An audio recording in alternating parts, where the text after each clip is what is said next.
সুন্দর একটা ইফতারির আয়োজন ছিল ভাইয়াদের বাসায়, আর সেই আয়োজনে আমাদেরও দাওয়াত ছিল। গতকাল সন্ধ্যায় ভাইয়া ফোন দিয়ে বলে, আমাদের বাসায় আগামীকাল ইফতারি, তোমরা সবাই মিলে আসবা। ঠিক আছে, সময় মতো চলে আসব। হ্যালো এভরিওয়ান, আসসালামু আলাইকুম। কেমন আছেন সবাই? আশা করি সবাই ভালো আছেন। আলহামদুলিল্লাহ, আমিও অনেক ভালো আছি। চলে এসেছি আপনাদের মাঝে নতুন একটি ব্লগ ভিডিও নিয়ে। আশা করি পাশে থেকে সম্পূর্ণ ভিডিওটি দেখবেন।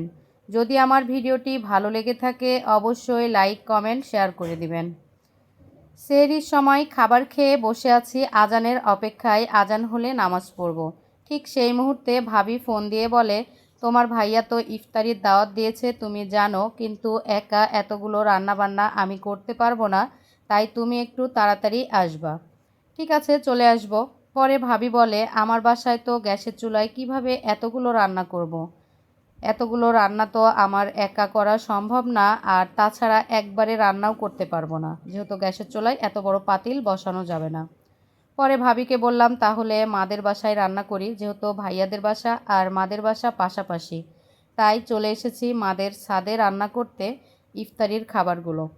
মামা ছিল, মামি ছিল, সাথে আমিও ছিলাম। সবাই মিলেই সুন্দর একটা রান্না করেছি। আর রান্নাটা আমরা যেহেতু এতগুলো রান্না এর আগে কখনোই করিনি, আজকে ফার্স্ট টাইম এতগুলো রান্না করলাম। মামি হয়তো করেছে কিন্তু আমি করিনি। একটু ভয় ভয় লাগছিল, কিন্তু মামা মামির সাথে ছিল, সবারকে সাথে মিলে আমি কিন্তু খুব সুন্দর করে রান্নাটা কমপ্লিট করেছি। খাবারটা সব দিক দিয়ে পারফেক্ট ছিল, শুধুমাত্র একটু লবণ কম হয়েছিল। তবে সবার কাছে লবণ কম হবে না, হয়তো আমার কাছে হয়েছে, আরেকজনের কাছে হবে না।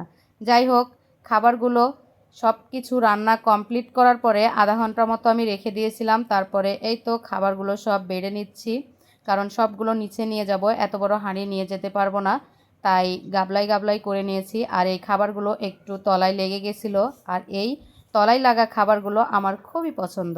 আর এই তো ইফতারির ফাইনাল লুক।